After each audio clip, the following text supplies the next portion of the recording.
Coming up on Chasing the Natty, we're back for 2026, and boy, oh boy, is there a lot of catching up to do in what might be the craziest portal season we have ever seen. Quarterbacks in particular are in a huge state of flux.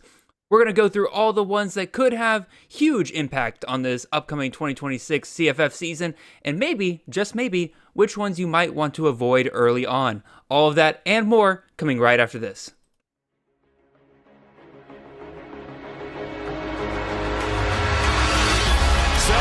Picks his way to the right and is tripped up, reaching to the end zone. Touchdown. What a start. Give it to Reed, and there he goes. Nobody's going to catch him. Touchdown. It's caught. Jeremiah Smith. Touchdown, Ohio State. The legend grows. This is Chasing the Natty, a college fantasy football podcast.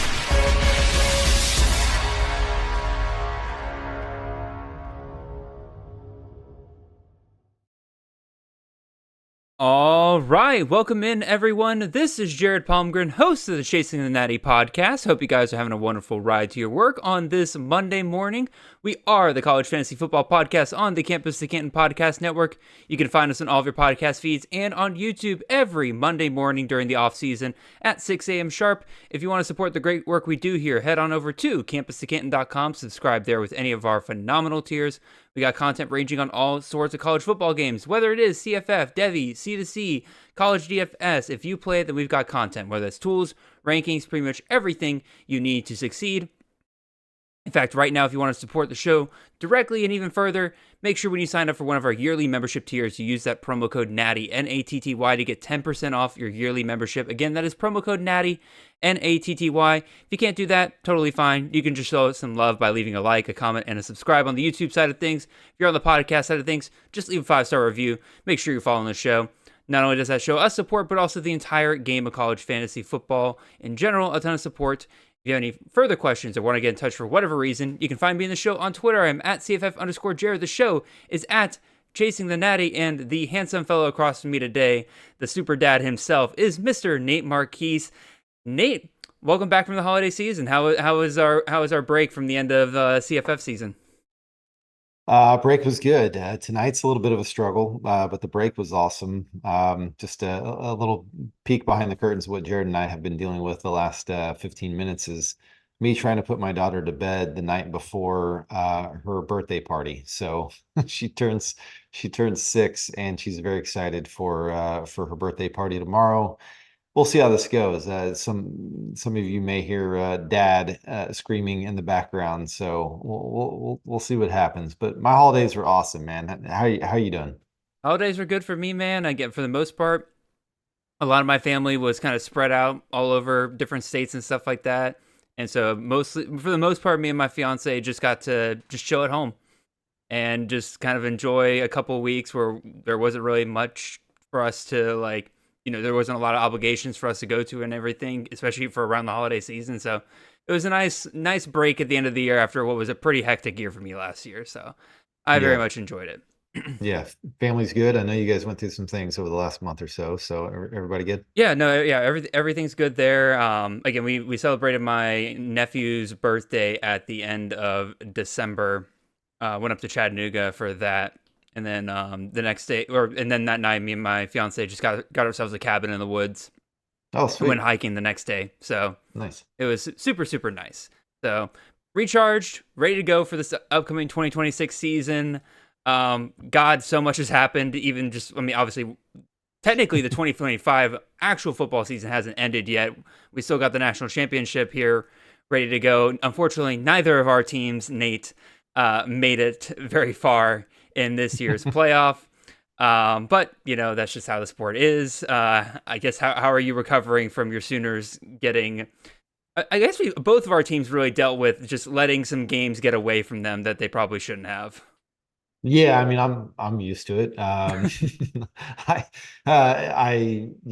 felt that first level of pain. What was it, 2018, when your Bulldogs came from behind after Lincoln Riley decided to squib kick right before halftime. So, yep.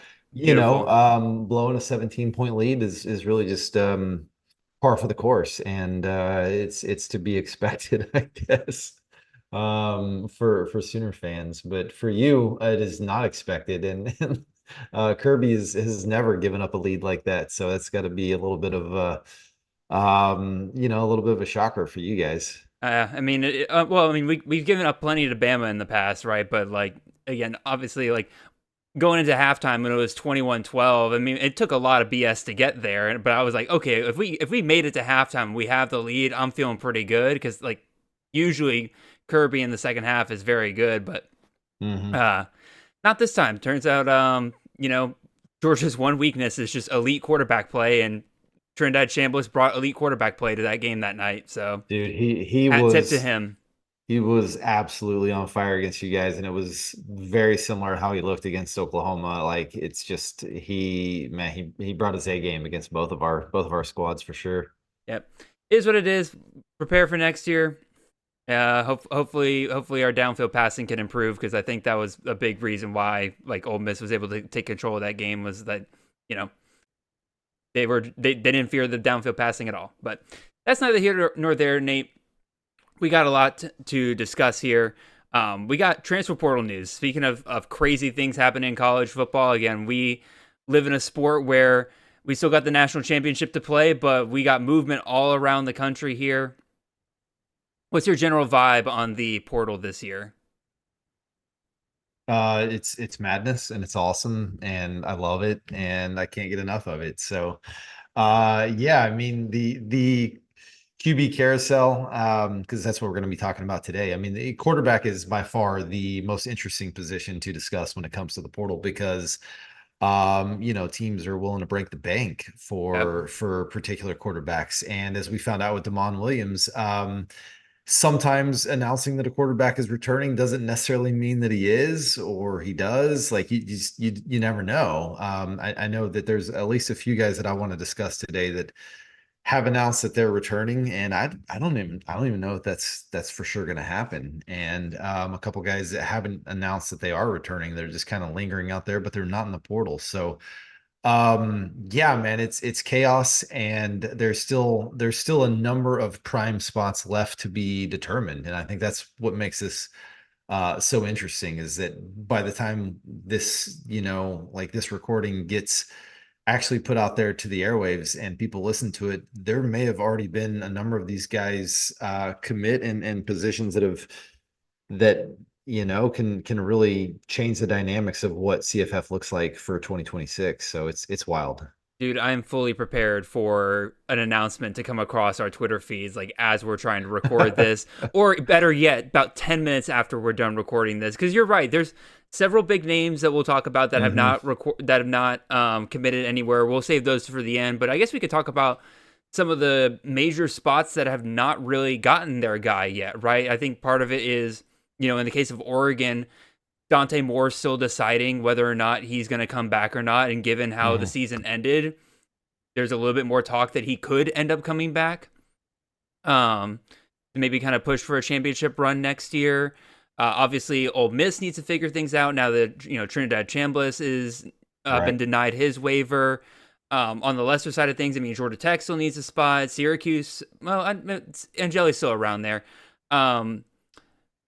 Oh my God, what was the other? Oh, Virginia. Syracuse just actually signed this evening Amari Odom. That's right, they did do that. Not Yeah. one we'll discuss today, but because I don't expect him to start. I think it'll be Angeli to start next year. Yeah, I mean, I think the primary ones are, like you said, Oregon, Miami, LSU. LSU. As we record this now, that may change. But as we record this, LSU and Tennessee. I mean, Tennessee's a big one as well too. That I think they're pushing hard for a quarterback. So I think all of those spots are going to be up for grabs, and I think I think there's a variety of players that could end up in those places. Yeah, and definitely to a lesser degree Virginia as well, because they just lost Chandler Morris. His waiver got Sure. denied as well. Yeah. So, but that's neither here nor there. Again, there's a lot of questions obviously to be answered with those players and those spots, but really the best place for us to discuss are the players that we know where they're going, and we know that in the situations that we know are pretty much resolved. I would say that's what I think is the best thing about quarterbacks and transfer portal. You don't at least in today's age of college football, I think it's a lot easier to figure out the pecking order of a quarterback group, even with some of these transfers coming in, than it is like running backs or wide receivers, right? If a team's going out and paying the amount that they are for some of these quarterbacks, they're probably going to be the starter, right? Yeah. But there's not as much guessing game here. And so that kind of gives us a really solid footing in terms of where we're going from here. So let's get on over to it. Let's pull up the graphics for here. Basically what we'll do here, I got 10 quarterbacks here that will kind of go a little bit more in depth, and then a bunch of slides afterwards of just, you can call them honorable mentions, but I think they're all pretty interesting in some way, shape, or form. But the thing I will kind of explain here is how I determine the order to talk about these guys tonight. Nate, I think I explained this to you before the show at some point. And basically, what I have done is I took all these guys and just kind of put them into what I'm calling my preliminary projections, because my projections involve a little bit more. I need more information down the line, obviously. But basically, I'm just kind of taking these quarterbacks, putting them into the systems that they're going into, and then it spits out a raw projection of what they're at. I had a couple discounts here and there, depending on how I feel, depending on, are they transferring up? Is the system transferring up? How do I feel about them as a quarterback in general? And then I just took that raw rating, and that's how I determined the order of which we're talking about. So basically, you're looking at a preliminary rankings of my quarterbacks, but just the transfer quarterbacks here. So Nate, feel free to clown me if you see a guy that you're sitting there being like, how the hell do you have this guy ranked above this guy? Totally fine there. But let's get to the first guy here. Let's start with the Drew Mestemaker, our QB9, no, not QB9, QB12 from this past year. Obviously lit it on fire there with Eric Morris and North Texas there. Caleb Hawkins couldn't steal all the touchdowns. Mestemaker scored plenty on his own. Almost 4,000 yards passing, about 29 passing touchdowns there, a little bit of work on the ground. And is it safe to say, Nate, that this is a kingmaker system for CFF at this point, given the fact that Mestemaker was a top 12 quarterback this year, Chandler Morris was QB7 the year before, Chandler Morris the year before that was QB18, Cam Ward was QB38 the one year they were at Washington State, so obviously not great, but then the year before that, when they were at Incarnate Word, just lit that league completely on fire with the amount of points that they were scoring there. Can we just expect more of the same here with Mestemaker at Oklahoma State, or what are you thinking?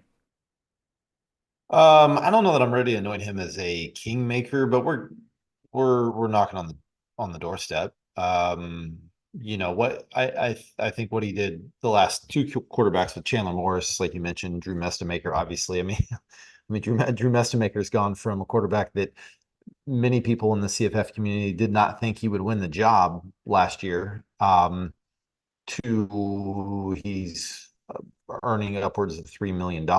So, I think he's, Morris has been awesome.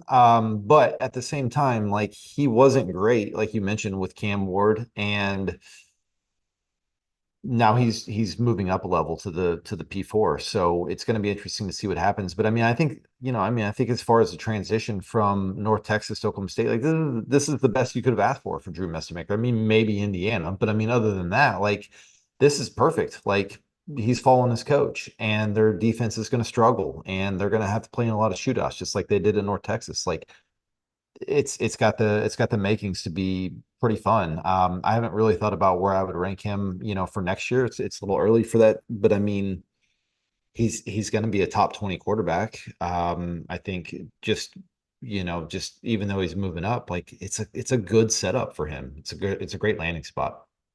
Yeah, my raw projections definitely have him as pretty clearly the best of the transfer quarterbacks right now. I think a lot of that has to do, like you said, with the fact that he's following his coach. You're moving up in competition, but you're going from American Athletic to Big 12, which is about as small of a jump as you can expect from, the G5 to the Power 4. So I'm not as worried about that. The volume in the system's incredible. I got him projected for another 450 pass attempts. I expect him to run a little bit more actually next year. One, I think Eric Morris would be a little bit more comfortable with him back there too. Just playing a little bit harder of a schedule. I think he'll be forced to scramble a little bit more. That could end up being pretty nice for CFF. So currently I've got him at QB8 in my raw projections. I don't know if he stays up there. Again, obviously I'll start moving guys around based on my own feel and everything, but definitely liking where this is at with Mestamaker. I feel good about this transfer. What about Yeah, this? I mean, I have a Oh, hard time believing that I have a hard time believing that he'll outproduce what he did at North Texas last year, moving up a level. But I mean, following his coach, like this is as good as you can ask for. Like he understood the assignment and he followed through on it very well. If you're going to move up to the P4, don't go to the Big Ten, right? Where yep. it's cold and it's defense is actually played. He stayed in the Big 12 and he's clearly going to be the guy. They paid him a lot of money, so like this is a great spot. What about this next guy? We got Brennan Sorsby, quarterback, formerly of Cincinnati, now headed over to Texas Tech, the $5 million man himself, a 5-star on 247's rating. I think he might have been a 5-star on threes as well. This past year, he was QB6 in terms of total points, QB9 in terms of fantasy points per game, just under 2,800 yards passing, 26 passing touchdowns, just under 600 yards rushing, 9 touchdowns there. Obviously, he did great in the Big 12 last year. Now he's moving to Texas Tech, still in the Big 12. You would think he's going to have some more talent around him. Obviously, he's definitely going to have a big help with those 3 running backs back there. But what do we get out of Matt Leftwich's system going forward? Because I think a lot of people were definitely disappointed in Baron Morton last year, right? QB 91. But again, how much was that? Was it injury related? How much of that was the fact that Morton is just not mobile at all? I mean, the dude had negative 113 rushing yards last year. And then you look at the years before that, right? Jordan McLeod, QB 12, TJ Finley, QB 30, right? And then if you go back to 2022, when Leftwich was the offensive coordinator at Incarnate Word, Lindsey Scott Jr. was putting up 40 fantasy points per game. So you have to like the system. You have to like the idea that you got a dual threat quarterback here and Brennan Sorsby going there. What are you thinking, Nate? I like it quite a bit. Is my connection okay? You're stuttering a little bit, but your audio is mostly coming through okay. Okay. I like the spot really good, but I think the thing that concerns me the most is, and I think this is what happened a lot with Baron Morton, is that Texas Tech's up by 30 at halftime for a lot of these games. And I think that's what could potentially limit him. Unlike Drew Messamaker, who's going to be in these shootouts and they're going to be constantly battling, for 60 minutes.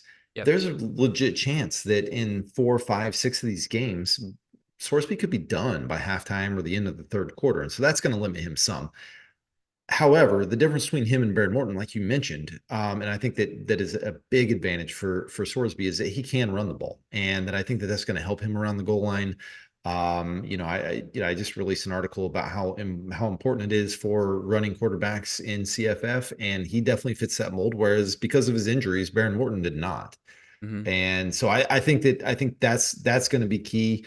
I mean, I think top 25 is definitely in his range of outcomes. But at the same time, because of the limitations with them blowing teams out and being limited by a lack of shootouts, he could, the floor could also be a little bit lower than some of these other guys we may discuss, where, QB 50 could be in his range of outcomes, unfortunately, just because of him sitting a lot of second halves. I think that's definitely part of it. I think the other thing is the fact that, as we kind of lamented in our Slack chat not that long ago, all 3 of the running backs are returning, right? Quentin Joyner, Jacoby Williams, Cameron Dickey. They're going to be a problem in terms of stealing touchdowns away from Sorsby that he just wasn't really dealing with last year at, Cincinnati. I mean, they had Tawi Walker and they had Evan Pryor, 2 guys that couldn't really stay healthy. And quite frankly, I think Sorsby was just a better football player than them. And so you could see Sorsby scoring 9 touchdowns a year with Cincinnati. I question if he's going to be able to still do that with Texas Tech, right? But also, I expect Texas Tech to be scoring a lot more points than Cincinnati was per game. So I think it'll balance out a little bit, but definitely something to keep an eye on. So third quarterback we'll discuss here today is probably not one that I think a lot of people have on their radar, but again, plugged it into my projections, took a look at the history of what this system's been able to do, and I think people got to be talking about it, and that is Mr. Caleb Osborne here, the quarterback formerly of Toledo, following his head coach, Jason Candle, to UConn. If you take a look at the history of Jason Candle's offense over the last couple of years, obviously Gleason this past year, a little bit of a disappointment, QB 61. I think a lot of that had to do with the fact that they just did not run with Gleason very much this past year. He had 97 rushing attempts in 2024 and only 46 this past year, so very much kind of cut out the floor underneath him. But then you go back the years before, Gleason in 2024, QB 29, 2023, Daquan Finn, QB 27. In 2022, Finn finished as the QB 34 in total points, but a lot of that had to do with the fact that he was injured, because through week 8, before Finn got injured, he was actually QB1 on the season. So there's a lot of upside in this system, especially when you got dual threat quarterbacks. And Caleb Osborne, in the limited run that we saw this past year, very much going to be used as a dual threat quarterback. He had 34 rushing attempts, 221 yards, and 2 touchdowns in the limited action that we saw this past year. So, Nate, am I right to have effectively, Caleb Osborne ranked as my number 3 transfer quarterback here? That's a little rich for me. I'll be honest with you. Whenever I saw him third on this list, I was like, "Oh crap!" Like, are we talking about like this is where your projections are coming out? So yeah, I mean that's wild. Like I mean, obviously, like you mentioned, like it's a good system. It's not, it's not incredible. It's not like we've got going on with North Texas, Oklahoma State, Morris, situation, but. I find, I think he's a great sleeper, especially in best ball leagues. Somebody that's a big time dual threat and has followed his coaching staff over to UConn. Schedule difficulty, not any different. Like all those things are pretty nice. I mean, I watched him in the bowl game. I'll put it this way. I enjoyed watching him, run the ball. I didn't think he was as athletic as I hoped he would be. He's an okay passer. But yeah, I mean, for me, this is more of kind of like a sleeper play. I don't know that I would be willing to put him ahead of some of the other guys that we're probably going to discuss here today. How on a scale of 0 to 10, like how confident are you in him? Don't you think that there's a pretty wide range of outcomes that could happen here? I don't even know what the rest of the roster is going to look like. The thing that kind of holds me back is, again, we talk about jump in competition all the time, right? And a lot of times we kind of make the mistake of thinking like, oh, well, he's just going to UConn. That's still G5. That he can still do what he would do in the MAC. And I would say for the most part, UConn plays at a mostly like American Athletic Conference level schedule. Yeah. And so that's still a jump in competition. So I say that definitely is a piece that I probably need to take into account a little bit more here. But again, just looking at my raw projections here, again, like he's definitely bolstered up by the fact that he is, projected for 600 yards rushing. Like that's a big assumption that I think could end up coming back to bite me here. Because again, like he's run a lot here. He could end up getting the Gleason treatment, right? Where he's like, okay, now he's the starting quarterback. We don't want him to get hurt, so we're not going to run him nearly as much as it seems like we're going to. Again, just raw projections. He's currently QB 26 in these ratings right now. That puts him ahead of the likes of like Bear Bachmeier, Darian Mensah, Jaden Maava. If I'm ranking this, I'm probably definitely putting him behind a lot of those guys just because, I've seen them do it. I've seen them be solid for CFF versus like this is obviously a very big risk. I do think, though, just because of how these projections are coming out, once I get into that tier of quarterbacks, maybe you're talking, QB3, I'm probably willing to take a shot because, again, like I think there's a ton of upside here. I've seen what Jason Candle can do when he has a dual threat quarterback. He's happy to run.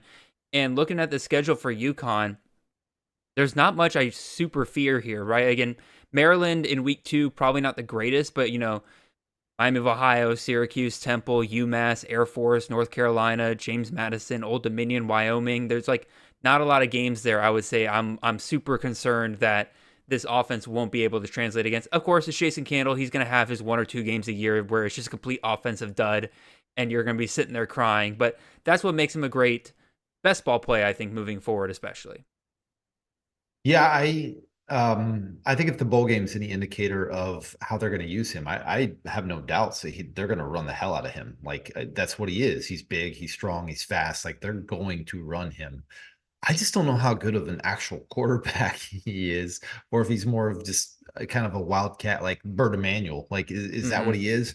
And I also just like I don't know what's going to be around him. Like Van Roos and some of the other players that they had there at Toledo were really like the thing with you always got with Toledo is that they always had a talent advantage. Like they were the Ohio Sure. State of the MAC, and I don't know that they're going to have that anymore. And there's not going to be a Skylar Bell, that kind of situation. So, that's the only question I have is how good of a quarterback is he really? No, I think it's fair. I mean, when you're looking at what he did this past year, the fact that his passing yards and his rushing yards are relatively similar to each other, usually usually a little bit of a maybe not a red flag, but like an orange flag of like Sure. he's probably not very good passing if he's getting almost just as much on the ground as he is through the air. Yeah. Let's move on to the next one here. Let's talk about DJ Lagway, the former quarterback out of Florida, former 5-star, enters the portal after a very tumultuous end to Sunbelt Billy's career there at Florida. Obviously, John Summerall came in, tried to convince Lagway to stay. He did not, and he is now headed to Baylor.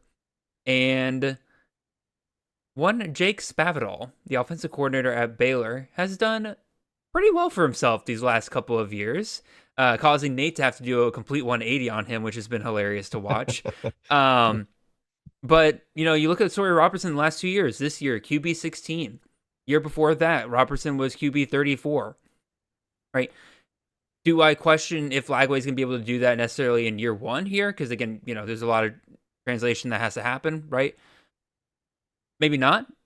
But no doubt, like, if Spavital has been able to do this with Robertson, who does not run hardly at all, I think Lagway, who's a little bit more mobile, could be pretty fun here. The other thing I'm kind of concerned about is the fact that Baylor is losing 5 of their 6 top wide receivers in Josh Cameron, Ashton Hawkins, Cole Wilson, Kobe Prentice, Lewis Brown IV. They're all gone, and they haven't really brought in anything via the portal, so that concerns me a little bit. But otherwise, again, projections are looking pretty good here for DJ. I got him at QB 30 in these preliminary projections here. Got him throwing for, over 3,000 yards. I honestly probably would say that I think his rushing projection here at 232, definitely a little low.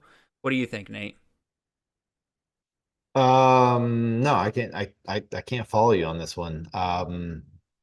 I as I look at the list of the guys that we're going to talk about today, like I would probably have DJ Lagway below every single one of them, to be honest with you. Couple reasons. One, I think Baylor's a bit of a dumpster fire. I think that the what's the term? The rats are fleeing the ship or Mm-hmm. whatever. Like it's going down for Dave Aranda, and it's not pretty. And as we speak, like DJ Lagway is literally he is on a visit in Oxford, Mississippi to Mississippi State. Like the idea that this is just he's committed to Baylor. He's not signed with Baylor, so we may be talking about Mississippi DJ Lagway, and I have a little bit better thoughts about that. But at the same time, I looked at the rushing history of DJ Lagway. We're to the point now. We're 2 years in. Okay, he didn't have any lower extremity injuries this past year. DJ Lagway is just not a runner, and I got to give props to Josh Chevalier. Whenever we did the freshman supplemental draft like 2 years ago, and DJ Yep. Lagway was one of the first picks off the board. Josh was like, "Hey, I'm letting you guys know he's not as athletic as his high school stats lead on. He had like 1,000 yards and 20 something touchdowns. Like Josh was like, Yep. hey, he's not that guy. And I'll be damned. Like Josh is 100% right. Like he's not that guy. And he's just not as good of a runner as what we thought. And so, I'm like I said, I'm out. If you can't run for 500 yards or 5 touchdowns, I'm out. And maybe he could get 5 touchdowns, but that would insinuate that Baylor's around the goal line a lot. And I just don't know that that's going to happen. There's definitely going to be some YOLO ball moments for Dave Aranda because his job's on the line. But man, I don't know what Baylor's got, and I don't think DJ Lagway's got it. So I'm getting DJU vibes for DJL here, and that's just not good. Nate, they have Jake Spavital. What else do you need? I, hey, there, like you said, there's nobody that's gone from a doubter to a believer when it comes to Jake Spavital, but boy, he's got his hand tied, man. It's like Jake Spavital with one arm behind his back. Like that's tough. I will say, you've convinced me. So, like, again, the way my projections work is like I can do all the projections, and then I also have like basically a confidence rating that goes with it. You have convinced me that I should have Lagway a tier lower on the confidence rating than I had him at. Mostly, and because I'm thinking about it again, like losing that many wide receivers, like you said, there's just a lot of issues going on with Baylor. So I moved him down one, and that does put him several spots lower, obviously, in these transfer portal rankings. Pretty much Is right. there Was that? are you factoring in the chance that maybe DJ Lagway's just broken?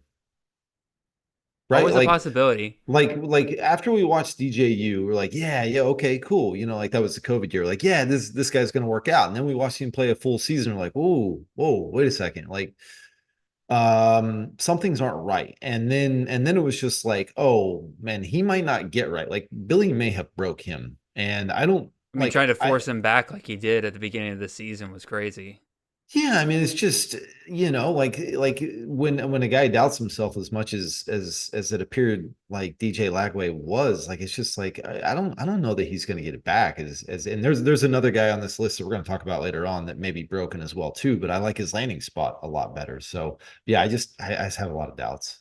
No, and I think those stats are entirely fair. So yeah, if I were to increase this confidence rating, he'd be go from QB 30 in these projections down to about QB 41. Yeah, So yeah, I think that's more realistic.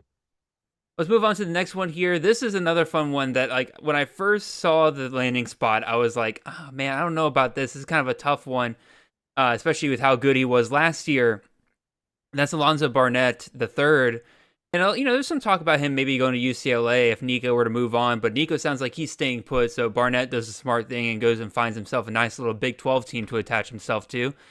And he is attaching himself to one Scott Frost at UCF. And like I said, initially I'm like, man, I don't know if I really like this spot. And there's still some valid concerns in my opinion. But then I remembered that, man, when Scott Frost had a dual threat quarterback like Adrian Martinez, like there's some fun that can be had here. Again, my stats that I reference only go back to 2021, unfortunately. So I don't have the ranking of Adrian Martinez every year, from like 2018 to 2020. But I do know for a fact he was a top 24 quarterback in 2021. And I do think that is within the range of outcomes here for Alonzo Barnett. My big thing, though, is that I am very concerned about this offense's ability to score. Barnett's going from a system where he scored on 6.8% of his pass attempts at James Madison to now he's going to UCF, where the quarterbacks the last 2 years have scored on 3.8% of their pass attempts. And to give you guys an idea how that affects his touchdown volume, that's the difference between him throwing 23 passing touchdowns this year versus 13 passing touchdowns based on the volume I'm projected to give him here. And that's a huge difference. Like, that's the difference between him, landing here in the top 30 easily, or him potentially just not even being a startable quarterback for CFF. And there's big range with that. So Nate, where do you kind of fall with Barnett here going to UCF? Yeah, my thought process was very similar to yours. Like at first, it's like, I don't know that I love that, but then at the same time, I'm like, you know what? I don't know. He's not going to the SEC. He's not going to the Big Ten. Like this is an appropriate level up for him. He is landing with a coach that at least has a history of working with dual threat quarterbacks. And I mean, let's be honest. Like as much as I wanted Taven Jackson to be good, he just wasn't. No. And Cam Fancher isn't. He is a clear upgrade at the quarterback position for them. They're losing Miles Montgomery. They're losing who's the backup? Nixon. Yep. Nixon's done. So like the run game could possibly take a step back. Do you see who they added today? I did not. Who they at? Duke Watson. Oh, nice, nice. Yeah, I mean talk about a perfect Nixon replacement, like somebody that could bust off like 70 yards on a run after Oh, it's 12 absolutely attempts, beautiful. 12 attempts of 8 yards. So yeah, no, that's good. But yeah, I mean, I think this is a solid landing spot. Like, like I don't hate it. I'm not in love with it, but I mean at the same time, like it's nice. It's nice. Yeah, I even have the second tier of confidence discount on Barnett here, and that still puts him at QB 32. If I were to take that off, let me do my math real quick. Like, to me, his upside's top 10. If this team turns into one that can actually consistently score against Big 12 teams, I Yeah. think his upside's in the top 10. He could just go back to what he was doing in the Sun Belt. Yeah, and let's keep in mind last year, like the first 3 weeks of the season, not only was he splitting time with Matthew Saluka, but this is a guy coming off an ACL tear. Like Mm-hmm. this is a guy now a year removed from his injury. So data tells us that he's going to be much more confident in the way that he's moving, which is going to translate to better rushing statistics. I think more than anything, this just comes down to two things. How well can they protect? Because he's not great whenever he's pressured. Mm-hmm. And what's that receiver room going to look like? Agreed. Because it hasn't been great the last couple of years, or at least last year under Scott Frost. I will say this about the receiver room. They added a lot of guys from not even the G5, but a lot of FCS guys in the Hmm. receiver room last year. And history kind of tells us that they tend to do really well going into their second year. Like once they've kind of had a year to acclimate to the level of competition and everything, having that second year under their belt, a lot of them make a pretty big jump. So I don't think we can necessarily look at what the receiver room did this year and kind of project that and be like, oh, they're going to be the same next year. I think they could end up being a lot better than we think. Yeah, So that's fair. let's move on to our next guy here, and that is Gio Lopez, the quarterback formerly of North Carolina and South Alabama, enters back into the portal, and he is now headed over to Wake Forest. And to me, if you're a fan of Lopez, I think this is the best thing you could possibly hope for outside of him just going back to the G5, right? The experiment in North Carolina was a huge flame out. Obviously, he was offered a lot of money to go there because he was initially saying that he was going to stick with South Alabama, right? But then you get the opportunity to go get coached by Bill Belichick. Like, what small school quarterback wouldn't want that opportunity if Bill Belichick's reaching out to you and being like, "Hey, you want to come be our quarterback?" Obviously, again, did not work out at all. Um, you got to wonder, like, what was the real issue? Was it like Lopez just not translating to the ACC level competition?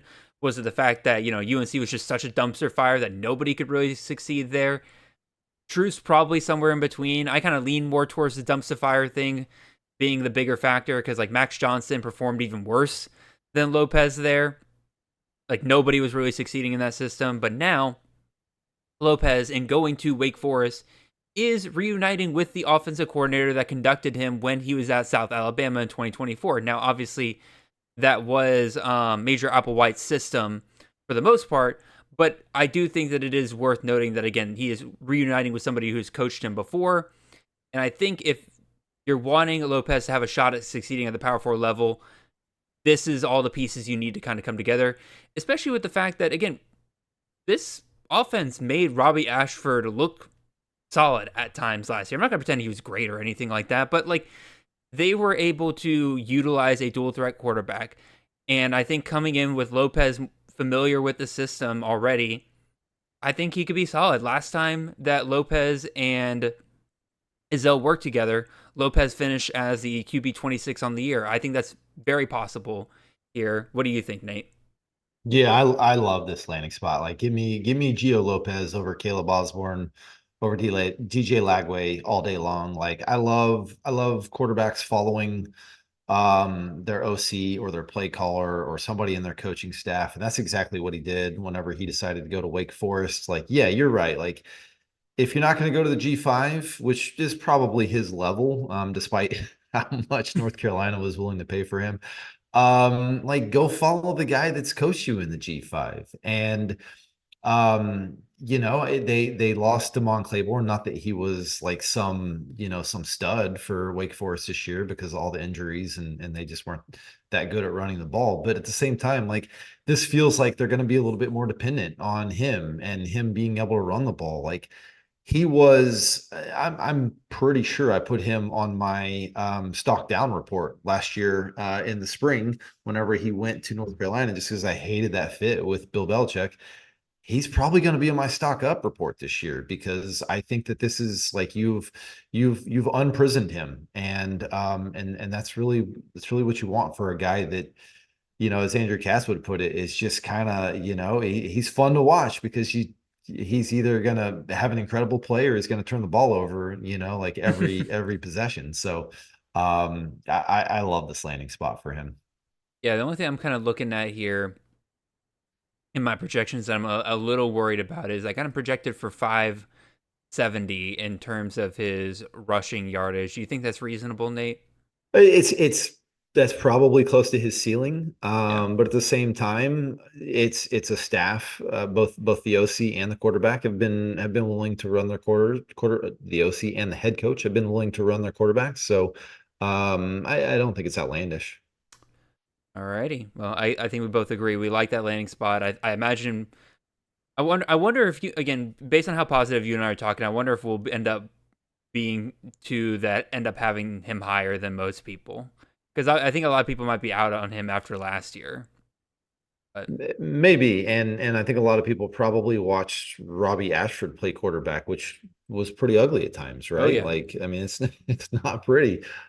He's a better quarterback than Robbie Ashford overall, and yeah, I'll be happy to take him as my QB4 in a lot of best ball drafts if that's the kind of value I'm going to get on him. We'll definitely find out. Be sure to tune into the way too early draft that comes out next month to get an idea of where he might end up going. If he goes in that draft at all, we'll see. One guy I am fairly certain will end up going in that draft is Mr. Byron Brown, quarterback formerly of South Florida, now headed over to Auburn following Alex Golish. Nate, is this John Mateer 2.0? Former QB1 for CFF, making the jump up to the SEC? Where does that put him for you going forward? Because John Mateer was QB1 in 2024 in fantasy points per game. Goes to Oklahoma, QB 44 in fantasy points per game. Granted, some of that was injury, other factors involved there, right? But the jump in competition obviously cannot be ignored here. How are you handling Byron Brown in this big jump? Yeah, the John Mateer comp definitely. Man, that's fair. Like that's gotta be a touchy subject for a lot of people, including myself, that were big John Mateer owners in the prior season. And man, I'll be honest, man, I made a lot of money off Byron Brown this last year. Like he was one of my guys that I drafted a lot, in kind of that late teens kind of range this past best ball season. So but I'll be honest, like, man, the haters of what's going on and how they decided to go with Byron Brown there at Auburn instead of the 5-star freshman and let him walk. Like, man, we live in a world where it is a year by year situation. And I don't know, man. I don't hate the fact that a coach that comes in and knows his guy and that quarterback and was like crazy productive, albeit at the G5 level.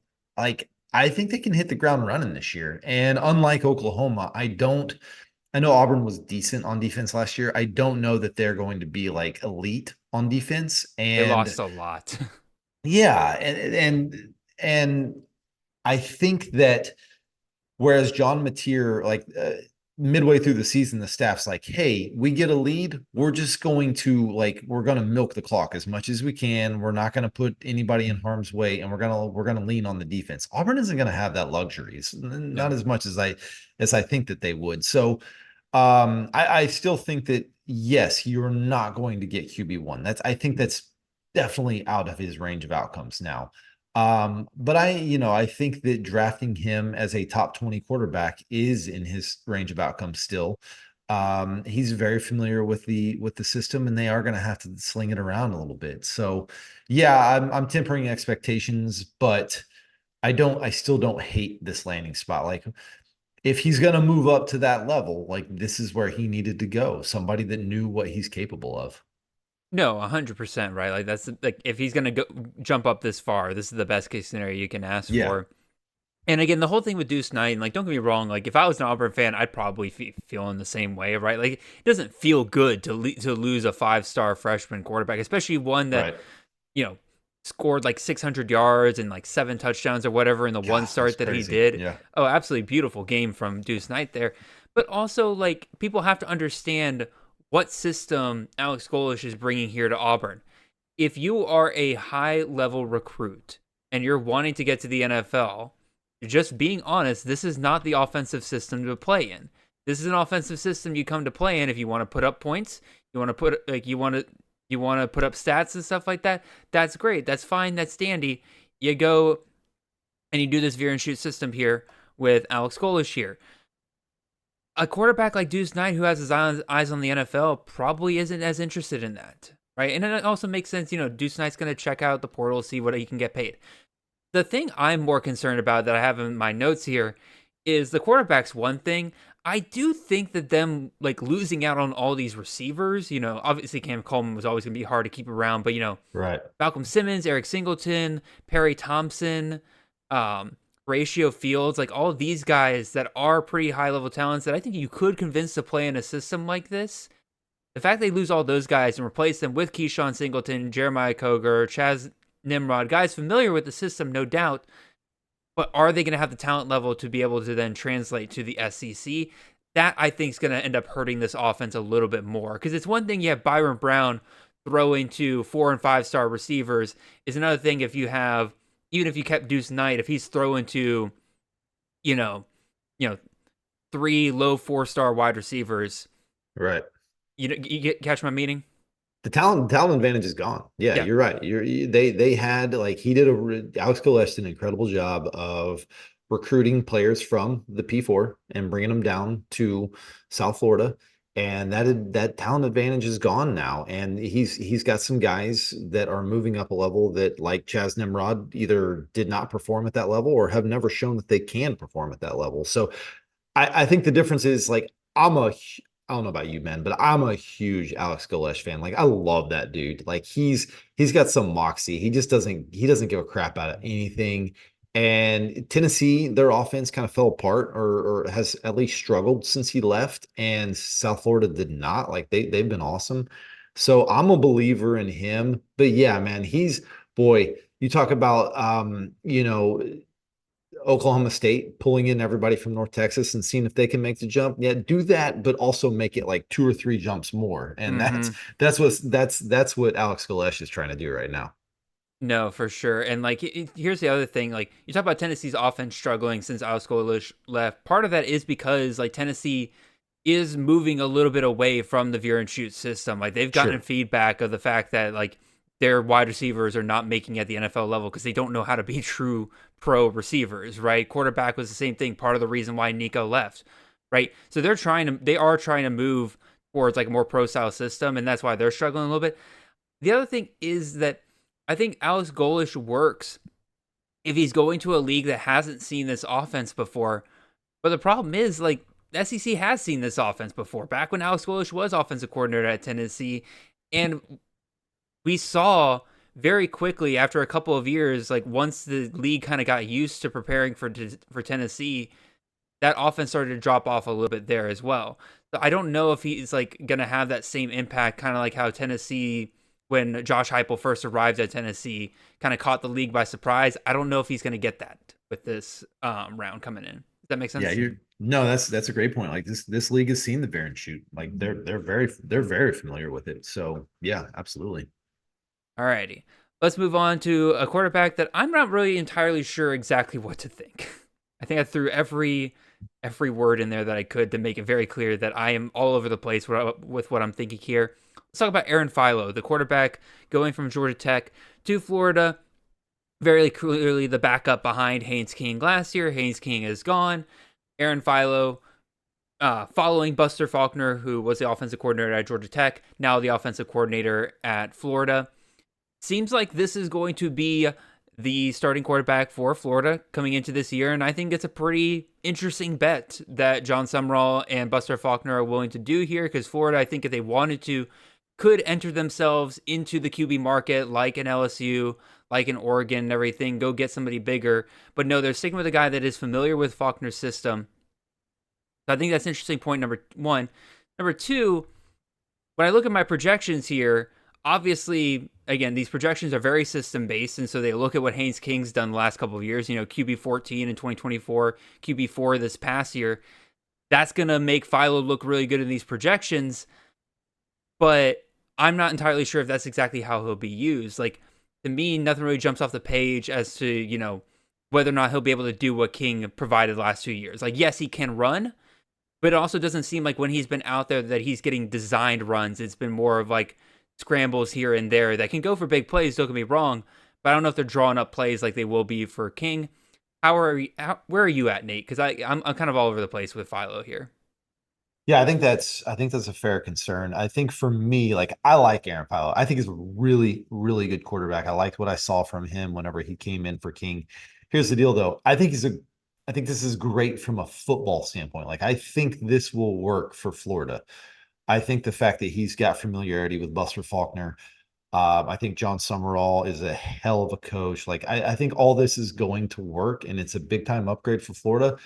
I'm just not that interested in it from a CFF perspective, if you know what I mean. Like um, I don't think they're going to throw the ball around, and I also don't think Aaron Philo can give us enough on the ground to be a really, really big time CFF contributor. So I would take the guys that we're going to talk about next after him, the next two guys on this top 10 list over Aaron Philo. I think it's great for Florida. I'm just probably not going to have a lot of him for CFF, if that makes sense. No, I mean, football move, not a fantasy move. No, I mean, I totally get it. And a lot of the rushing is going to come from, Jaden Baugh, who they paid big money to stick around. And we know for a fact that John Summerall is more than happy to have a bell cow back. And when you have a bell cow back, you don't need your QB to run as much. They got Singleton. Yeah, they got Singleton as well. Wide receiver, that's nice. I mean, they got a solid trio with Wilson, Brown, and now Singleton coming in. He does have a nice wide receiver. That's a legit room there. That's a very legit room. So I'm not worried about that. Kind of in the same way that like with Lagway, where I'm like, who the hell is Lagway going to even throw to? Last point, I'll kind of break. Oh, go ahead, Nate. You look like you want to say something. I was going to ask you this, and you may be a little bit jaded because you're a dog fan, but Buster Faulkner, top 5 offensive coordinator in the country. Like just like if you had to, if your team, you were the general manager of your program, you had 5 offensive coordinators you could choose. Your first 4 are gone. Would you take Buster Faulkner? I would. If I'm looking at only the college ranks, yes. Yeah. Oh yeah. Like if I have access to a fired NFL offensive coordinator and everything. Now, I'm not saying get Sean McVay, but like, kind of like how Kirby hired Todd Monken a couple years back, right? Whereas like a fired offensive coordinator or something like that. Yeah, I would go for those guys probably first. But yeah, if you're just looking at college guys, yeah, I would say Buster Faulkner probably my top 5 for sure. Like I had the privilege of going to a coaching clinic here in Atlanta, and he was speaking in one of the breakout rooms and everything, and dude's just brilliant. Dude's just absolutely brilliant. Like I literally sat there and listened to him for an hour talking about how he confuses people along the goal line using tight ends and quarterback runs. Like I could listen to him for hours. If I'm Kirby, I don't care what the situation is. I would fire Bobo and hire Buster Faulkner. I can't believe he let him take a job in the SEC to his rival and did not make a play on him. That's okay. Now you want to get to sore spots. So there you go. Last thing I want to ask you, Nate. So like my projections, like I said, they're definitely bolstered by, Haynes King the last couple of years, but Haynes King last 3 years, 811 rushing yards, 581 rushing yards, and this past year he hit over 1,000. My projections currently have Philo at 436. Is that a reasonable rushing yardage total you would think for him? I don't think so. No, I mean, I think he's probably in that 250 range, 200 to 250. He's athletic enough to where he could probably punch it in a handful of times around the goal line. But I mean, let's be honest. I mean, Hayes King was like he was like a legit sprinter, Oh yeah. that was playing quarterback. I think they're two very different players. Now, I think he's got all the potential to distribute it to that wide receiver room way better than Haynes King ever could. So yeah, I mean, I think some of that will balance out. Alrighty. Let's talk about our final 2 quarterbacks here in our top 10 list, and then we'll kind of go through the rest, I would say, relatively quickly here. But Jackson Arnold, former quarterback out of Auburn, going to UNLV, obviously former Oklahoma quarterback here as well. Dude, unfortunately for my dynasty teams, has just stunk the last 2 years. But does this drop in competition? And, teaming up with Dan Mullen, who has given us some really solid CFF quarterbacks in the past. Calandria this past year, top 20. Emory Jones, QB 21 in 2021. Kyle Trask the year before that. Does this kind of warrant some hype here, Nate? I know a lot of people are pretty excited about this landing spot. Are you kind of there with him? Yeah, yeah, I love this. And there's very few Jackson Arnold critics, people that are more critical of him than I am. I got to watch him up close during his time in Oklahoma, and obviously he was terrible last year at Auburn. He got benched, and I I love this. I love this with Dan Mullen. Like Dan Mullen is a legit CFF kingmaker when it comes to quarterbacks. Like I saw like what he did with Dak and Nick Fitzgerald and some of the guys that he had at Florida and stuff like that. Like maybe I put a little bit too much trust in Emory Jones, but I think Anthony Calandria was great last year at certain times. And I think that Jackson Arnold, this is his level of competition. Like this is where he belongs. This is probably where he should have always been. And the pairing of him and Dan Mullen, like the Mountain West has not caught up to Dan Mullen's system like the SEC did. And so I think this will be fine, and they have enough money and they have enough resources there in Vegas to be able to support him with some decent players around him. And I think this is going to be really, really strong landing spot for him. Like love it quite a bit. Would take him over a lot of people that we've already discussed. No, and I don't blame you whatsoever.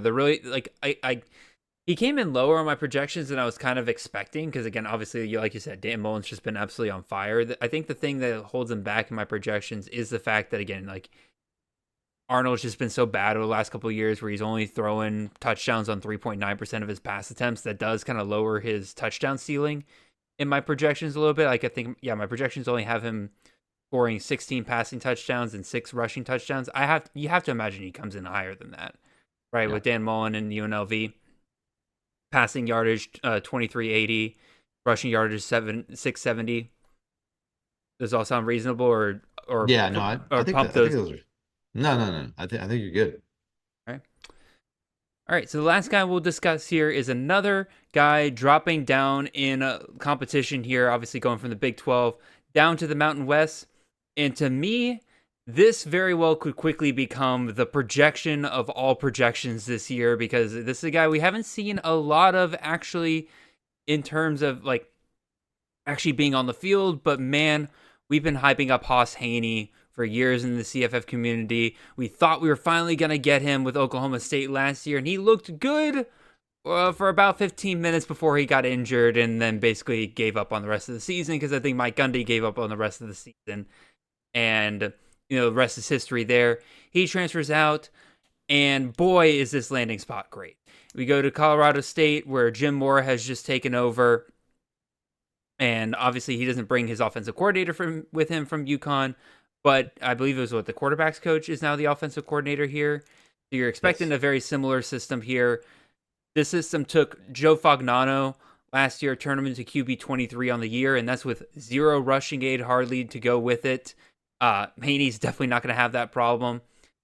This is a guy who could just end up out-athleting everybody at this level of competition. Like, if you go onto campus2canton.com and look at the athletic comparison tool, the numbers for Haney in terms of athleticism are just absolutely nuts. Like, similar athletic profiles. This is a fun list.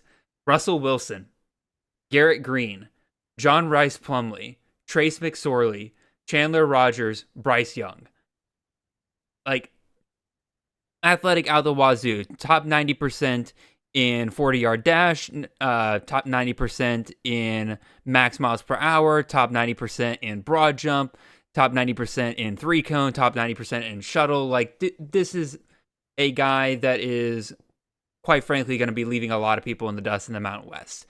But like I said, we haven't seen a ton of him. He's had 10 total passing attempts in his college career so far. He's had 19 rushing attempts. So everything that we are going to be looking at with him this year at Colorado State is pure projection. Nate, how confident are you in that projection? I am pretty confident. Like, I think that comp of John Rice Plumlee is perfect. Like, just a little bit. Like, we haven't seen enough of Haas Haney to know exactly what kind of player he is. But the little bit that I have seen, like, JRP is perfect. Like, I think the thing that concerns me the most is, like, at least based off of the last couple of years, we haven't seen this staff with a quarterback that is a clearly run first quarterback. And I think this is probably the appropriate level. Ironically enough, the school that he came from, TCU, hired the offensive coordinator from UConn to be their OC. Yeah. So like it would have. I don't know. Like, TCU clearly didn't want him back. Like, they could have used a quarterback, but they ended up going with the Ivy League guy. But yeah, I mean, I think this is his level of competition there in the Mountain West, similar to Jackson Arnold. Like, I'm willing to take shots on both these guys and just play for that upside because, like we talked about, 500 yards, 5 rushing TDs is well within his range of outcomes. Oh, yeah. And whatever he gives us from a passing standpoint is just kind of, gravy on top. So let's see what happens. And I'm definitely willing to take some shots with him. Yeah, I'm looking at my projections for him, and I know I'm coming in too low. I like the raw projections have him at 460 rushing yards. If that was an over under line on like Underdog or something like that, I'd be taking the over every single time. Like, I don't think there's any way he ends up with less than 500 rushing yards this year, just given the kind of quarterback we know him to be. So he's athletic, man. He's really athletic. Like, unless he gets hurt again, which he could very well have just an injury problem, which would suck. But I'll be definitely taking a lot of shots on Haney this year in drafts, like especially best ball. There's no reason not to. Like, when you got a guy this athletic playing in the G5, a QB1 outcome is definitely within his range. So yeah, I'm excited about this one. Mm-hmm. Let's move on here. This is, again, not quite the, I guess you can call it honorable mentions, but again, we're just going to go through them a little bit faster here. Again, this is still kind of in the order of where they came out in my projections. So again, if you guys want to comment down below about where guys are and everything, ask me about how a guy got ranked over whom and stuff like that, please go ahead and do so. Nate, roast me if you need to. But let's look at these 5 right here. Colton Joseph, quarterback out of Old Dominion, top 10 quarterback from this past year, heading to Wisconsin. Cutter Boley, the starter for Kentucky for most of the season, is now headed over to Arizona State to replace Sam Leavitt. Josh Hoover, your next Curt Cignetti quarterback, going from TCU, headed over to Indiana, obviously. Malachi Singleton, the former Arkansas and Purdue quarterback, now headed over to App State. An interesting one because, once again, you have a guy who's been at the Power 4 level, an athletic guy, now dropping down into the G5. And then we also have J.C. French, who's been hanging out at Georgia Southern last 2 years, now headed over to Cincinnati to replace Brendan Sorsby over there. So, Nate, we can kind of talk about all of these guys at once, or if you got a particular guy you want to key in on, I'll let you take the conversation from here. Yeah, I'll talk about 2 of them here that really stand out to me. So let's first hit on Colton Joseph, who was a top 5 quarterback this year for CFF. I've got an article that I'm in the infancy stages of putting together that is strictly focused on G5 to P4 transfers, nothing else. And I'm stealing a line from our friend Chris K is, did you understand the assignment or did you not? And Colton Joseph did not understand the assignment. And when he transferred up to the P4, he had many places he could have gone and he chose unwisely. Like the idea of him going to Florida State, teaming up with Gus Malzahn, fun, Yeah. cool. That's getting it. Like, love it. Going to Wisconsin, I'm sorry, like jumping up to the Big Ten and joining a staff and an OC that have just not been good. They've not been good for quarterback, like just bad. It's just bad all around. I hate this. I hate this for him. He's leaving a veer and shoot from the G5 and going up to the Big Ten in a bad offense. Hate it so much.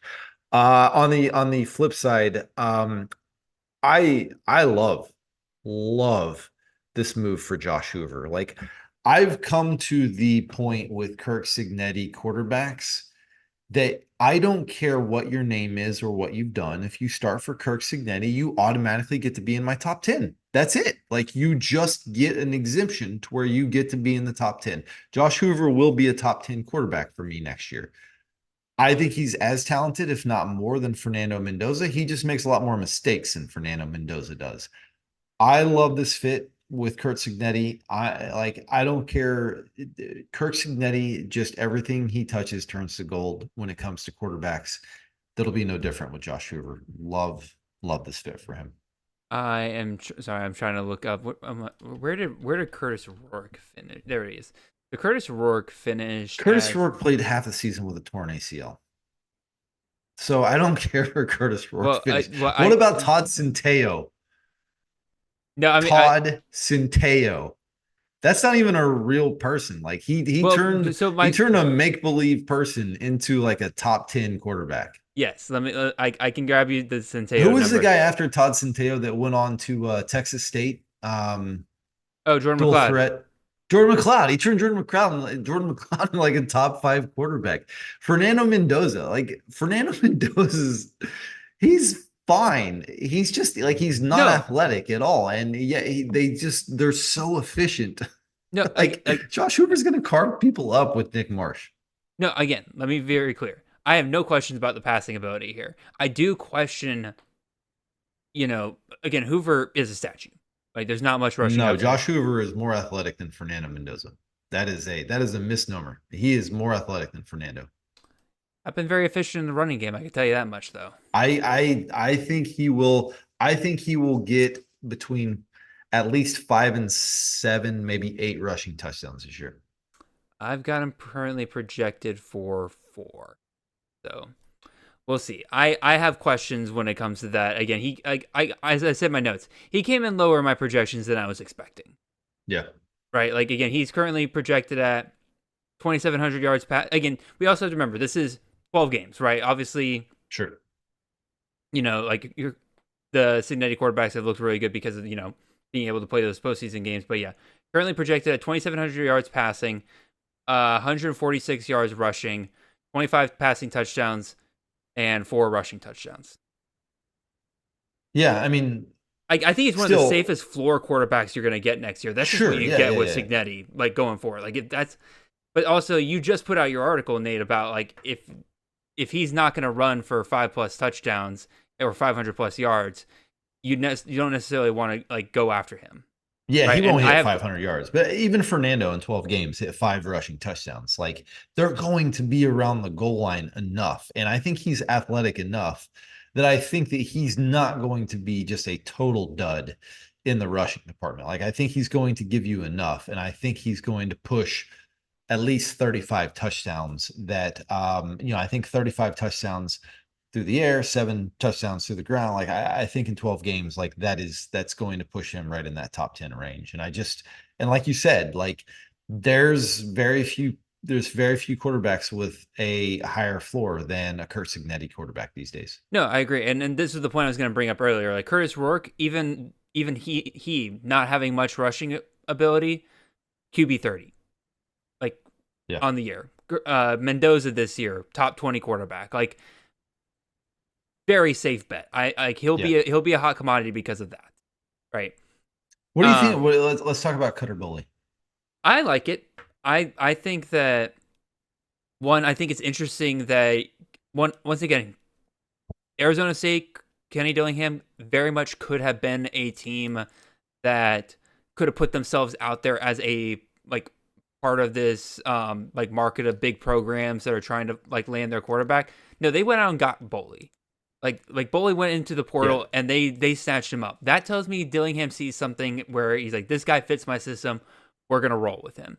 And given what Dillingham's done in the past, I gotta trust him on that, and I like it. My projections again coming out pretty well for him here, for the most part.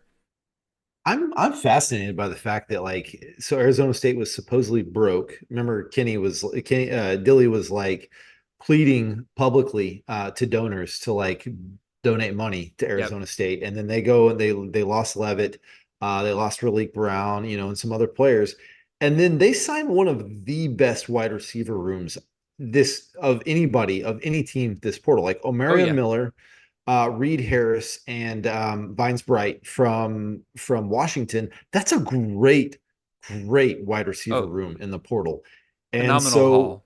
Yeah, so I feel like Cutter Boley is going to be somebody that I'm going to be pretty stock up. I'm probably going to put him as one of my stock up guys to go from Kentucky and drop down to the Big 12 and work with a QB guru like Dilly and have those kind of wide receivers at the Big 12 level.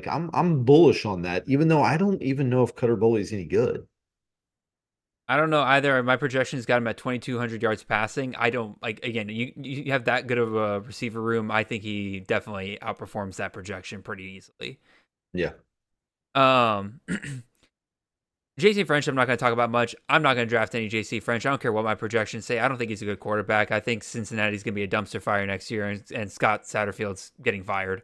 Malachi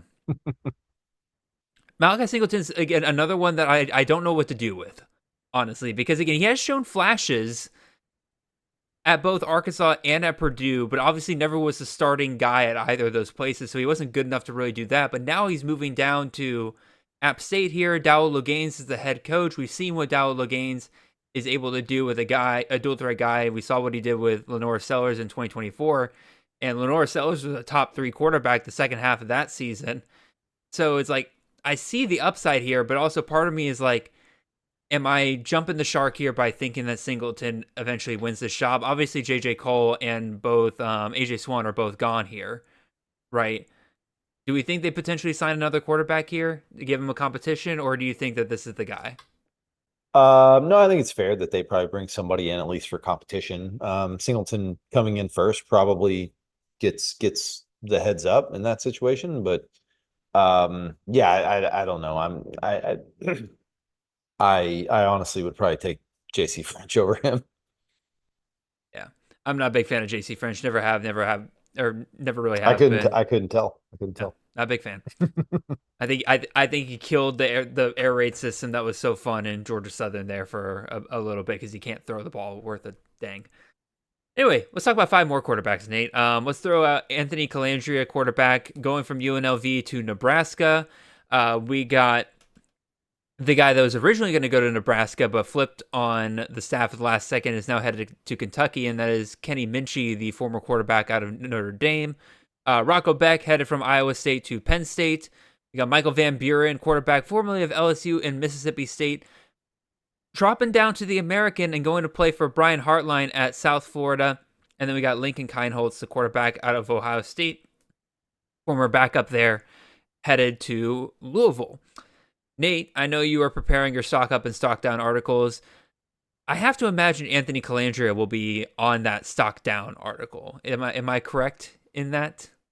Or he at least should be a candidate. He will definitely be considered. That's for sure. I love a Dana Holgorsen quarterback, and I think that he is a much better fit for what Dana wants to do than Dylan Raiola was. So that's probably the only thing that's going to probably deter me from making him a surefire candidate.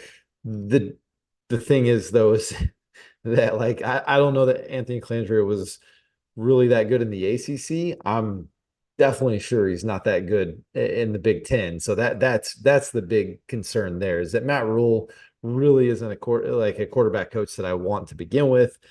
And him being in the Big Ten, man, I'm telling you, like him going up against Iowa in late November, just Yo, woof, like that's not a playoff matchup I that I'm interested in at all. Like that sounds like 4 turnovers to me. that's what I was literally just thinking. I'm like, what's the over under on interceptions in that game? Three and a Yeah, half. the Whoopsie Daisy King will be very entertaining to watch, and not a good way for people in Lincoln. Not to go one by one here, but we got two backup quarterbacks here with Minchie and Keinholz very much transferring to, get their starting shot. Yeah. And Minchie, to me, is in particular kind of interesting because we love Will Stein's offense, but boy, going to Kentucky, who is pretty clearly, I'd say, a bottom tier team in the SEC right now. Do we trust that year one, or do you think this would be like more of a dynasty play and you hope that Minchie sticks around for 2 years and then really does something his second year? Same thing kind of with Keinholz. What are you kind of feeling with these two guys? Well, boy, it's getting hard these days to expect a dynasty play. Expect him to be there for a second year, with the world we live in now that is college football. um, I'm like you. I'm a Will Stein fan. I like what they have going on. Like they seem like they're investing. Like they seem like they're trying to pull guys in from the portal. I'm seeing a lot of other SEC quality players going to you know to Kentucky in the portal here. I forget. I thought that they signed a couple of wide receivers. I was like, oh, okay, like that doesn't sound. Maybe they were just in the mix for them. I can't I think they were in remember. the mix for them. They did Yeah, sign the number 2 offensive tackle in the port.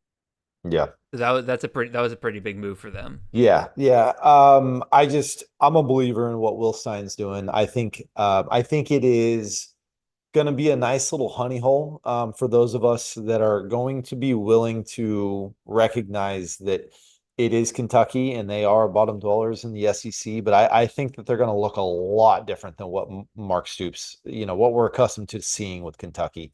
So I'm willing to take some shots on Minchie, in the early 20s of draft, like that late teens, that kind of range. I'm willing to take some shots on him as like my QB5 and just see what happens.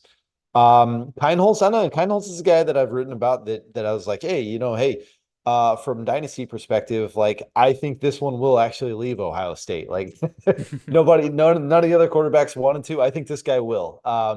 And he did. And I'll be curious to see like if Louisville brings anybody in to compete with him. If they don't, then this is fine. But the idea of Jeff Brom being a QB guru is that's a little false narrative, I think, at this point. Like from a CFF perspective, like he Yeah. hasn't produced a big time quarterback in a long time.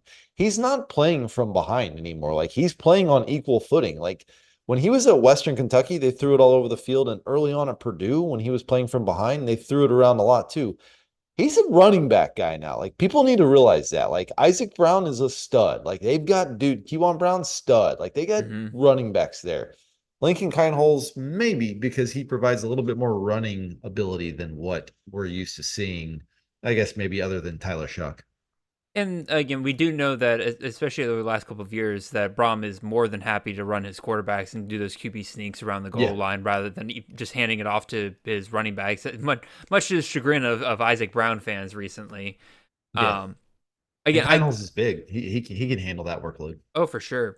And again, I agree with you that it's interesting that, Brom, again, could have gone out and grabbed a more established guy, but like it very much seems like they identified Keinholz when he went into the portal. Maybe they identified him before that point.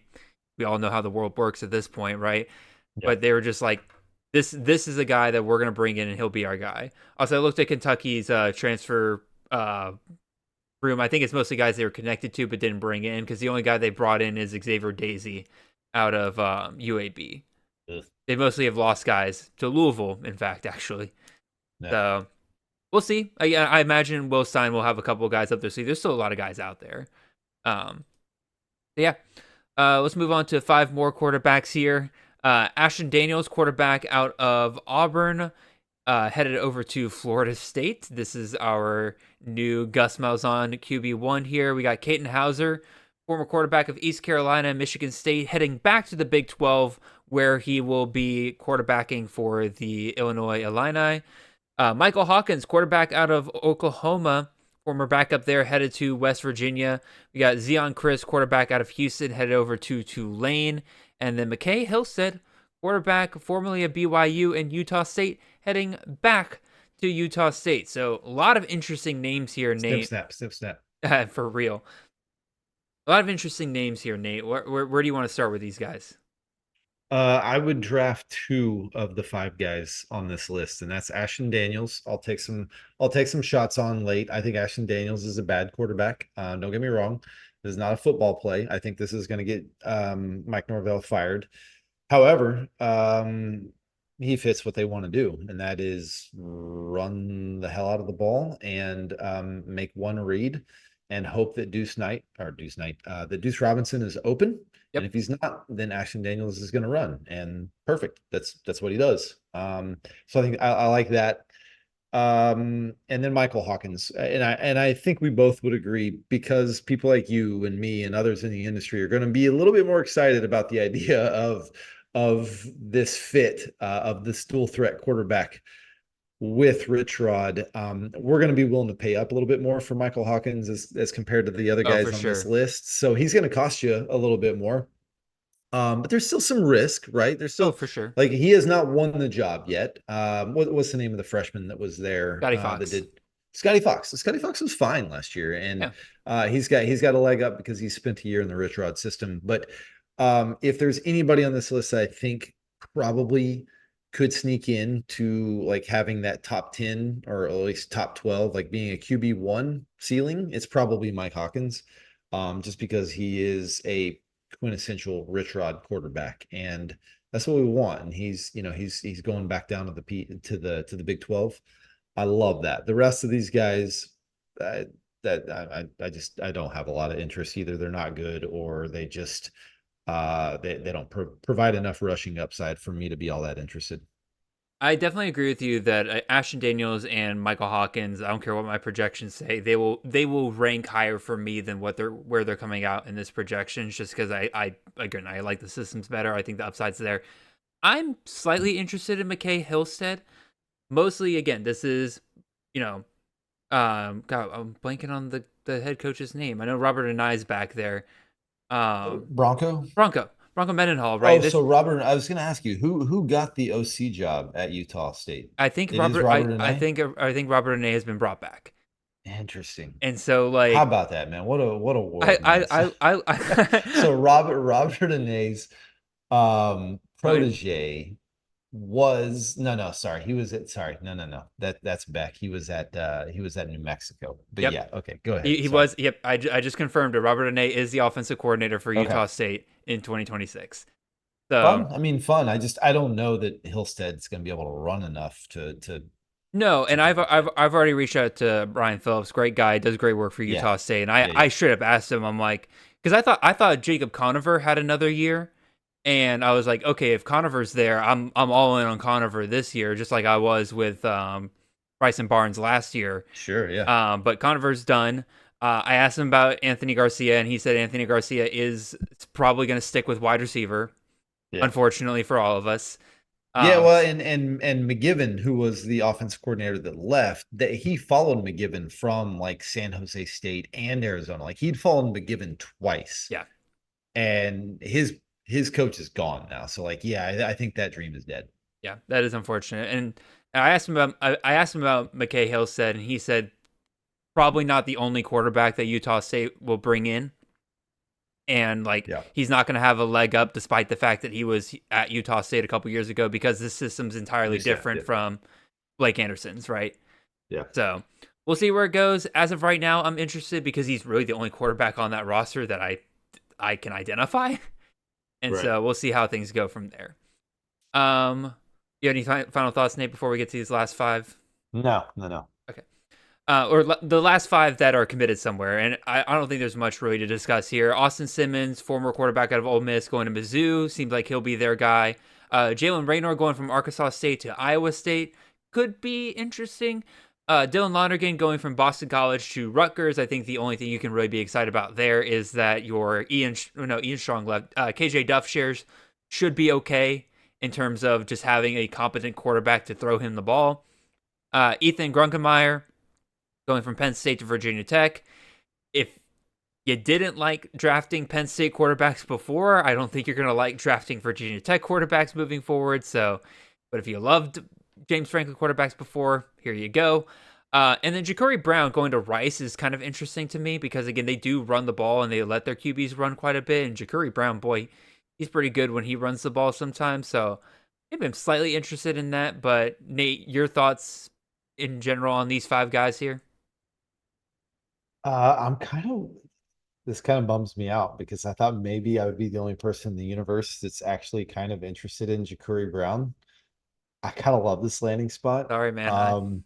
Yeah, I'm too good at my job. What can I say? so Scott Abell. So I took some Chase Jenkins in spots last year. Yep. And it was because that system that Scott Abell runs it's almost like a military academy kind of offense. Oh yeah. In that it's just like the quarterback just like runs around like crazy and occasionally throws the ball. That's perfect for Ja'Cory Brown. Like that's like imagine Ja'Cory Brown if he was in the Army offense. Like we would love that more than anything. And so it probably fails just because Rice is not going to be good. But at the same time, like I don't know, like it could work, and if it does, like it could be kind of fun. I don't know. My only other thoughts, like I'm not drafting Dylan Lonergan. I'm not drafting Ethan Grunkemeyer. Sorry, I wasn't interested in Penn State. I'm not going to be interested in Virginia Tech. Raynor, Raynor's my boy. He's my boy. Like I'm always gonna have a few shares of Jalen Raynor in my back pocket. Like that's what's gonna happen every year for me. And Austin Simmons, I don't know, man. I watched him play. I still can't believe that Lane was like, yeah, no, this is our guy over Trinidad Chambliss. And I get it because he paid Simmons a lot of money to be that guy. But boy, did he look terrible. And boy, did Trinidad Chambliss look good when he came in. So I don't know. Like Missouri's had a ton, like they've lost their OC, they've lost their quarterback coach. Yeah. They've lost a lot of pieces, and I think they're just going to lean on their run game. I don't have a lot of interest in Austin Simmons. Yeah, no, and like Simmons isn't much of a rusher. Like Chip Lindsey can produce like CFF quarterbacks, right? Like he did it with Drake May his final year, right? Like if he has that guy, he'll use that guy. But I just don't think that Austin Simmons is that guy. This is incredible analysis, by the way. Me just saying that guy over and over again. Austin Simmons is that guy that had a 5.24 GPA. So if that's your kind of guy, that's my guy right there. Yeah, again, Raynor could be interesting at Iowa State. I think just getting away because he followed his quarterback's coach. His quarterback's coach is now the Iowa State offensive coordinator, right? So it's not the offensive coordinator from Arkansas State. He's getting away from that, right? So I'm kind of hoping that they maybe unleash him a little bit more here. But yeah, what's interesting? Iowa State and Arkansas State played each other this past year, and he was great against him. Like he looked way better than Rocco Beck, and I was like, oh man, like it's nice to see Raynor looking good. Iowa State staff was like, somebody that's left there at Iowa State was like, yeah, no, I like him too. Yeah, let's go grab that guy. This guy was pretty good.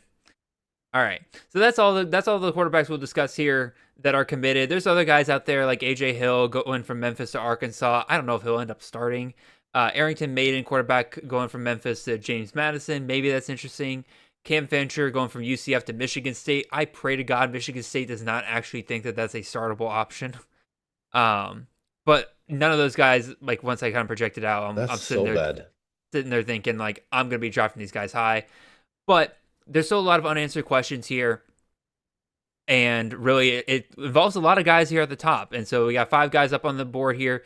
Sam Levitt, Dylan Raiola, Houston Longstreet, the former 5-star freshman quarterback out of USC, is in the portal.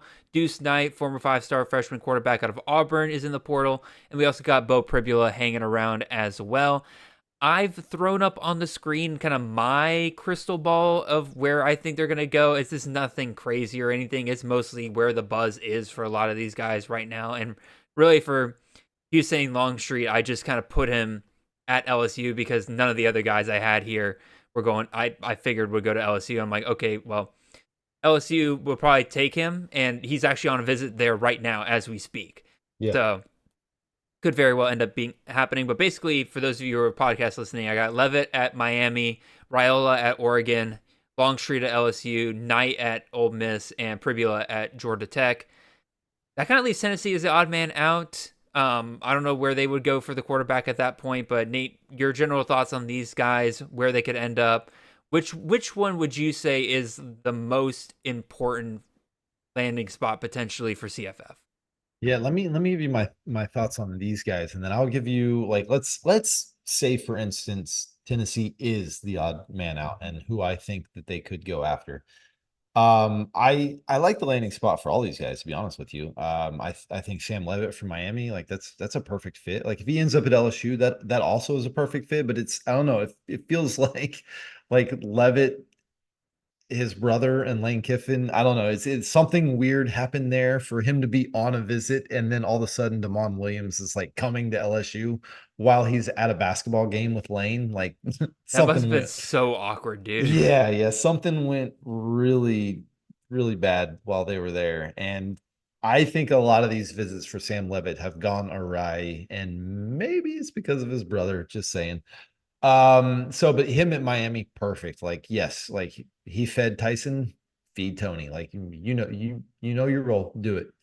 Um, I like Hussein Longstreet at LSU. It's Lane kind of needs to win now. So this would the only thing that concerns me is that this is a little bit of a risk for him, right? Like he kind of went with that risk last year with Austin Simmons, who we hadn't seen, and that failed miserably for him. If he doesn't have if he doesn't have Trinidad Chambliss sitting there, and they are going to sign like a D2 or like some small school guy to also back up Longstreet or whoever ends up being there. Yeah. But man, you don't get to lightning doesn't strike twice with Chambliss like he got last time.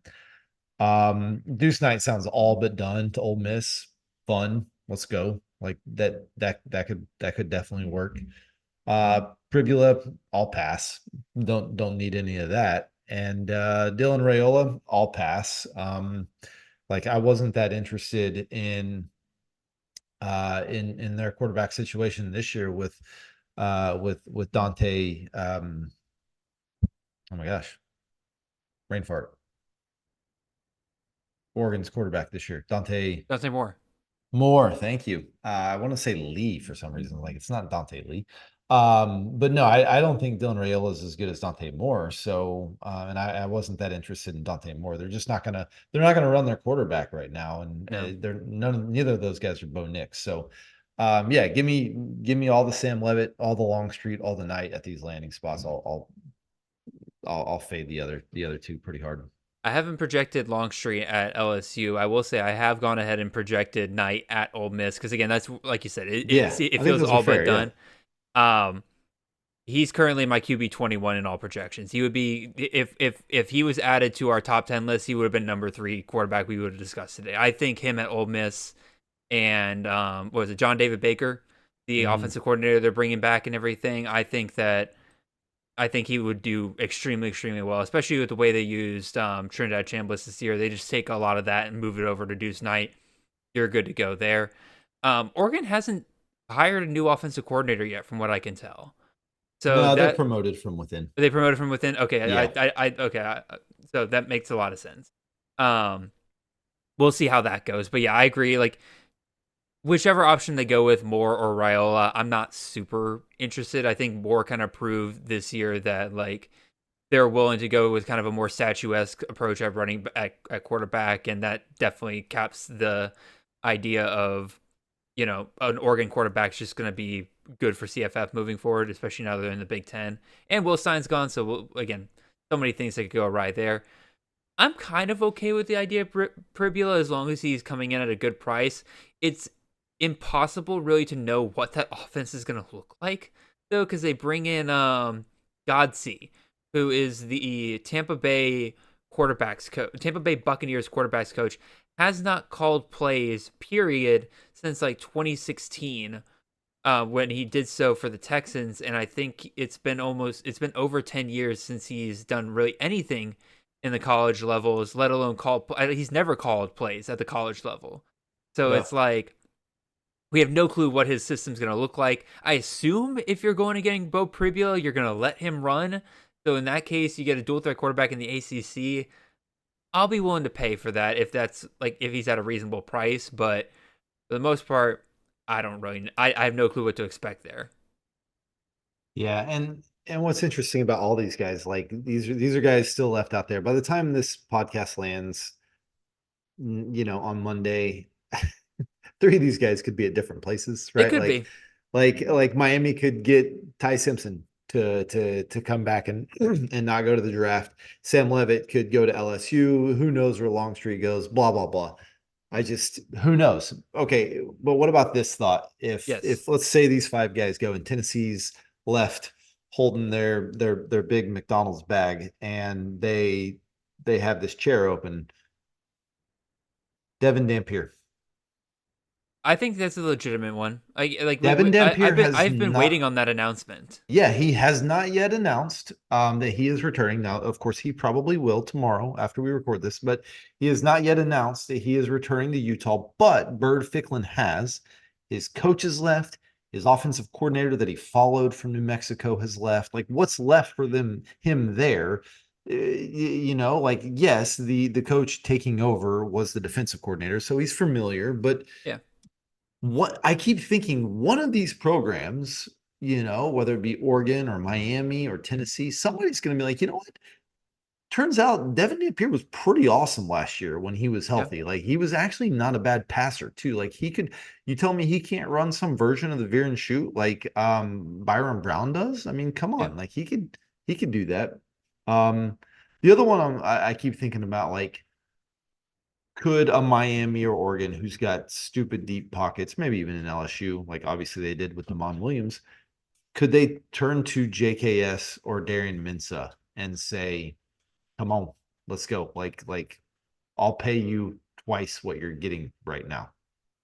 I think those are all legitimate options. The name that kind of sticks out to me potentially, Noah Fafita's still hanging around. Oh yeah, that's true. I guess Like, I'm thinking like more big fish, but yes, Noah Fafita is definitely the minute Demond left or was supposed to leave to go to LSU, I thought, okay, Fafita's going to Washington. Like, Mason Heinzschel, I cover your ears, Austin Nace, but like Mason Heinzschel, I think probably true. could get some. Yeah. Tennessee in particular, I think that's absolutely something they could end up going Yeah. after there. Yeah, no, I agree with you. There's like we still got 6 days left in this portal. Like as much as obviously I'm eager to get back into discussing all this and everything, but like we're focusing on quarterbacks today, but easily over the next couple of weeks, like as we cover running backs and wide receivers, I wouldn't be shocked if I'm having to like add a segment at the beginning of each episode being like, by the way, here's what's happened with quarterbacks since then, because there's still a lot of movement left to happen here for sure. Yeah. But yeah, with that, I think we covered pretty much the entirety of the portal movement for this offseason so far. Again, there could be some big moves. I'm not really expecting any more big moves here over the next 6 days. Obviously, I mean, well, if Lane doesn't land, Longstreet or any of these guys that are still out there, who knows what crazy things that man's willing to do. He already tried to get Damon Williams to break his contract. Yeah. So who knows, man? he'll probably go after somebody whose contract is not nearly as airtight as Damon's was. But Nate, you got any final thoughts on all this? No, man, this is fun. Like it's very interesting to see all the movement, and I can't wait to see where the dominoes fall for what's left, and us be able to put together rankings for next year. It's gonna be very interesting. You know what I'm excited about? Only having one portal window and not I having to worry know. about things Yes. completely Yes. shifting after spring and everything. There's gonna be people who are like Jake Retzlaff and stuff like that, where they find the workarounds and stuff like that. There will absolutely be at least a handful of guys, a couple maybe high profile guys that are like, you know what, I'm going to be a walk on, and Exactly they're going to go right. somewhere else. But like Probably Damon Williams. we're not going to have this massive upheaval after spring like we did the last 2 years and everything. Like that's why I also think this portal window is a little bit crazier than the last couple of years has been for this kind of winter portal period. Because again, they know this is their one shot. Like they're not going to be able to move as easily once spring comes around. So, but I appreciate it. Just get all the craziness out of the way early, and let's just have the field set. And now we have a couple months to work with this. So Love it. I'm excited about it. Well, Nate, I appreciate you, man. I'm glad we could start the year off bringing you on and everything, man. You're awesome. You got a couple of articles in the tank, it sounds like. Looking forward to those. And everybody make sure you're over at campusagain.com and looking for those. With that, we have come to the end of our show. Appreciate all of you guys for listening. Once again, if you have not already, make sure you leave a like, a comment, and subscribe if you're watching this on YouTube. If you're on the podcast side of things, make sure you leave a 5-star review wherever you can. Make sure you guys check out the rest of the Campus to Canton podcast network for shows ranging on pretty much anything you can think of related to the college fantasy game. And we'll see you guys back here next Monday where we'll start talking about running backs and the transfer running backs, where they've gone, how they're impacting the rooms they're walking into, as well as kind of what they're leaving behind and like what we're kind of looking at with all those different programs. So looking forward to it. A lot of chaos still to happen over the next six days as this portal window closes up, but we'll have a pretty good idea of where things stand come then. Until then, really appreciate you guys, and I hope you guys have a wonderful and blessed week. Welcome to 2026.